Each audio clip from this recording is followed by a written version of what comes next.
Hello everyone. तो स्वागत है आप सभी का आपके अपने यूट्यूब चैनल संविदा वर्ग 3 ऑनलाइन क्लासेज में। तो गाइज आज की इस क्लास में हम वर्ग 3 के लिए हिंदी के 15 महत्वपूर्ण क्वेश्चन स्टडी करेंगे। और ये ऐसे क्वेश्चन है गाइज जो एग्जाम में बार बार पूछे जाते हैं और अभी एग्जाम में आने के इनके मैक्सिमम चांस हैं। तो गाइज वीडियो को कंप्लीट जरूर देखें, इसके बिल्कुल भी ना करें। तो चलिए स्टार्ट करते हैं हम अपनी आज की क्लास और चलते हैं अपने क्वेश्चन की तरफ। चॉम्स्की के अनुसार कौन सा कथन सही है? 4 ऑप्शन दिए गए हैं, राइट आंसर बताना है। ऑप्शन है बच्चों में भाषा सीखने की जन्मजात क्षमता नहीं होती, बच्चों में भाषा सीखने की क्षमताएं बहुत सीमित होती हैं, बच्चों को व्याकरण सिखाना जरूरी है, या फिर बच्चों में भाषा सीखने की जन्मजात क्षमता होती है। तो गाइस हमारा राइट आंसर ऑप्शन डी के साथ जाएगा। क्या है? बच्चों में भाषा सीखने की जन्मजात क्षमता होती है। देखिए यह विचार चॉम्स्की से संबंधित है।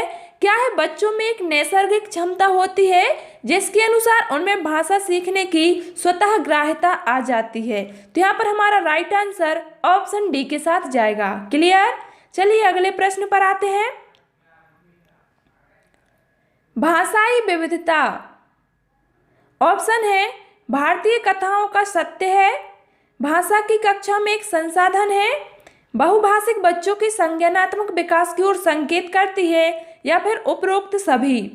देखिए भाषाई विविधता, तो गाइस भाषाई विविधता बहुभाषिक बच्चों के संज्ञानात्मक विकास की ओर संकेत करती है, जो कि हमारे लिए ऑप्शन सी में दिया गया है। तो हमारा राइट आंसर हो जाएगा ऑप्शन सी। क्लियर? चलिए अगला प्रश्न। मौन पठन के विषय में धारणा है। ऑप्शन है इसमें पठन की गति धीमी हो जाती है, एकाग्रचित्त होकर पढ़ने का अभ्यास होता है, पढ़ने की धीमी ध्वनि ओंठों से निकलती है, या फिर इसे आदर्श वाचन के तुरंत बाद किया जाता है। 4 ऑप्शन है, हमारा राइट आंसर हो जाएगा ऑप्शन बी। क्या है? एकाग्रचित्त होकर पढ़ने का अभ्यास होता है। देखिए मौन पठन के विषय में यह धारणा है कि इसमें विद्यार्थी बिना आवाज किए अपने पाठ को पढ़ता है। ध्यान देना, मौन में बिना बोले विद्यार्थी एकाग्रचित्त होकर पढ़ने का अभ्यास करता है और इसमें सुनने की क्रिया प्रायः शून्य होती है। तो हमारा राइट आंसर ऑप्शन बी के साथ जाएगा। चलिए अगले प्रश्न पर आ जाते हैं।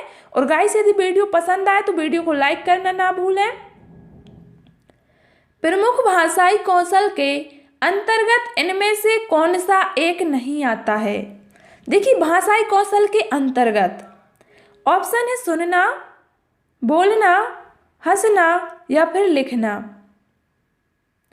गाइस हमारा राइट आंसर जाएगा ऑप्शन सी के साथ। क्या है? हंसना।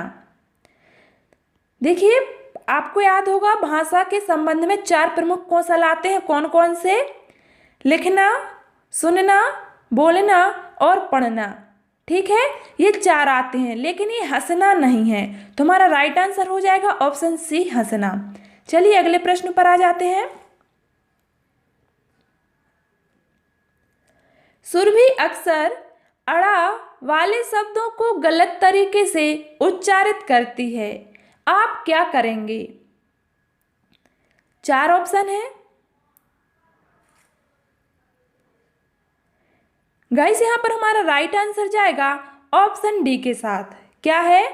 उसे अड़ा वाले शब्दों की सूचना पढ़ने एवं बोलकर अभ्यास करने के लिए कहेंगे। ऑप्शन डी हमारा राइट आंसर हो जाएगा। देखिए यदि कोई बच्चा किसी विशेष वर्ण वाले शब्दों का उच्चारण गलत तरीके से करता है तो इस समस्या के निराकरण हेतु मुख्यतः 2 चरण होते हैं। पहला तो कौन सा है कि ऐसे शब्दों का शुद्धोच्चारण बच्चा सुने, एवं दूसरा ज्यों का त्यों उच्चारण का अधिकतम प्रयास करे। इस आशय की अधिकतम पूर्ति विकल्प कौन से हो रही है? 4 से। ऑप्शन डी से हो रही है। तो यहाँ पर हमारा सही ऑप्शन क्या हो जाएगा? ऑप्शन डी, कि उसे अड़ा वाले शब्दों की सूचना पढ़ने एवं बोलकर अभ्यास करने के लिए देंगे। ठीक है, ये हमारा राइट आंसर हो जाएगा। चलिए अगले प्रश्न पर आते हैं। बहुभाषिक एवं बहुसांस्कृतिक कक्षा में क्या होना चाहिए?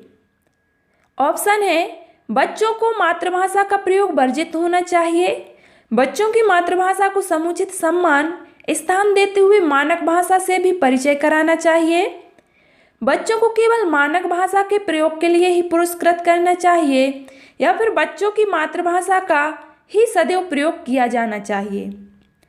4 ऑप्शन है, हमारा राइट आंसर जाएगा ऑप्शन बी के साथ।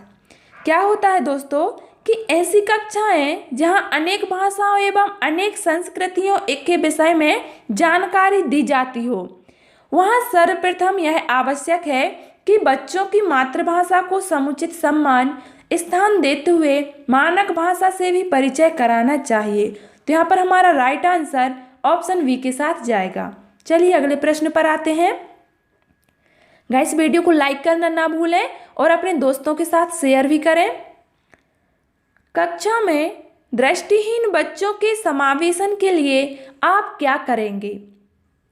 ऑप्शन है उन्हें भाषा संबंधी आसान कार्य देंगे, पढ़ाने के बाद उनसे कोई भी सवाल नहीं पूछेंगे, धीमी गति से पाठ पढ़ते हुए उसकी वर्णन को विस्तार देंगे, या फिर ब्रेल लिपि में सामग्री उपलब्ध होने की प्रतीक्षा करेंगे। देखिए, कक्षा में दृष्टिहीन बच्चों के समावेशन के लिए हम धीमी गति से पाठ पढ़ते हुए उसके वर्णन को विस्तार देंगे। ठीक है, शेष जो 3 ऑप्शन है ये राइट नहीं है। क्या है? ब्रेल लिपि में सामग्री उपलब्ध होने की प्रतीक्षा करना दोषपूर्ण विधि है, क्योंकि इसमें समय व्यतीत करना शामिल है और साथ ही यह आवश्यक भी नहीं कि बच्चा ब्रेल लिपि पढ़ने में पारंगत हो। तो यहाँ पर हमारा राइट आंसर हो जाएगा कि धीमी गति से पाठ पढ़ते हुए उसके वर्णन को विस्तार देंगे। क्लियर? चलिए नेक्स्ट क्वेश्चन। पाठ्य पुस्तक को आधार बनाकर पूछे जाने वाले प्रश्न। पाठ्य पुस्तक को आधार बनाकर, ऑप्शन है स्मरण शक्ति को समृद्ध करने वाले होने चाहिए, पाठ की विषय वस्तु का विस्तार करने वाले होने चाहिए, पाठ में दिए गए तथ्यों पर ही आधारित होने चाहिए, या फिर लिखावट को सुंदर बनाने में सहयोगी होने चाहिए। देखिए, पाठ्य पुस्तक को आधार बनाकर पूछे जाने वाले प्रश्न पाठ में दिए गए तथ्यों पर ही आधारित होने चाहिए। क्या है? पाठ की विषय वस्तु का विस्तार करने वाले प्रश्न माध्यमिक स्तर पर पूछे जाते हैं। तो यहाँ पर हमारा राइट आंसर हो जाएगा ऑप्शन सी। चलिए अगले प्रश्न पर आते हैं। प्राथमिक स्तर पर एक भाषा शिक्षक में सर्वाधिक अपेक्षित है। क्या है? ऑप्शन है बच्चों को मानक भाषा का प्रयोग करना सिखाना, कक्षा और कक्षा के बाहर बच्चों को भाषा प्रयोग के लिए प्रोत्साहित करना, बच्चों की निरंतर परीक्षाएं लेना, या फिर पाठ्य पुस्तक में दी गई सभी कविताओं कहानी को कंठस्थ करना। तो हमारा राइट आंसर हो जाएगा ऑप्शन बी। क्या है? प्राथमिक स्तर पर एक भाषा शिक्षक से सर्वाधिक अपेक्षित यह है कि कक्षा और कक्षा के बाहर बच्चों को भाषा प्रयोग के लिए प्रोत्साहित करना। Option B is right answer. चलिए नेक्स्ट क्वेश्चन। प्रायः बच्चियां विद्यालय में स्वयं को अभिव्यक्त करने में संकोच करते हैं, क्यों करते हैं? ऑप्शन है वे भाषा नहीं जानते, उन्हें अभिव्यक्ति का ज्ञान नहीं है, वे जिस भाषा में सहज अभिव्यक्ति कर सकते हैं वह प्रायः विद्यालयों में स्वीकृत नहीं होती, या फिर शिक्षक शिक्षिका व बाकी साथी उनका मजाक उड़ाते हैं। देखिए, प्रायः बच्चियां विद्यालय में स्वयं को अभिव्यक्त करने में संकोच करते हैं, क्योंकि वे जिस भाषा में सहज अभिव्यक्ति कर सकते हैं वह प्रायः विद्यालयों में स्वीकृत नहीं होती है। ठीक है? क्या है? विद्यालय में मानक भाषा का प्रयोग होता है, जबकि घर तथा समाज में बच्चे क्षेत्रीय भाषा या बोली का सामान्यतः प्रयोग करते हैं। तो यहाँ पर हमारा राइट आंसर हो जाएगा ऑप्शन सी। चलिए अगले प्रश्न पर आ जाते हैं। प्रत्येक भाषा की पृष्ठभूमि में अवस्थित भाषिक व्यवस्था ही खालिस्तान और कार्यक्रमों की गढ़ती है तथा व्यक्ति के मानसिक क्रियाकलाप के लिए निर्देशन का कार्य करती है। ऑप्शन है मर्यादाओं, सामाजिक चुनौतियों या फिर धारणाओं। हमारा राइट आंसर हो जाएगा ऑप्शन डी, क्या है, धारणाओं। प्रत्येक भाषा की पृष्ठभूमि में अवस्थित भाषा व्यवस्था ही धारणाओं और कार्यक्रमों को गढ़ती है तथा व्यक्ति की मानसिक क्रियाकलाप के लिए निर्देशन का कार्य करती है। तो हमारा राइट आंसर ऑप्शन डी के साथ जाएगा। चलिए अगले प्रश्न पर आते हैं। पढ़ने में बाधा नहीं है। ऑप्शन है सारे नियम पहले ही बता डालना, उच्चारण पर ही जोर देते रहना, सटीकता पर ही जोर देना या फिर लिखी हुई चीज का अर्थ निकालना। देखिए, किसी भी प्रकार की लिखी चीज का अर्थ निकालना बच्चों के पढ़ने में बाधा का कारक नहीं है, ठीक है, बल्कि यह उनमें बोधगम्यता का विकास करता है। ठीक है, क्या है, बोधगम्यता का विकास करता है। तुम्हारा राइट आंसर हो जाएगा ऑप्शन डी, लिखी हुई चीज का अर्थ निकालना। चलिए नेक्स्ट क्वेश्चन।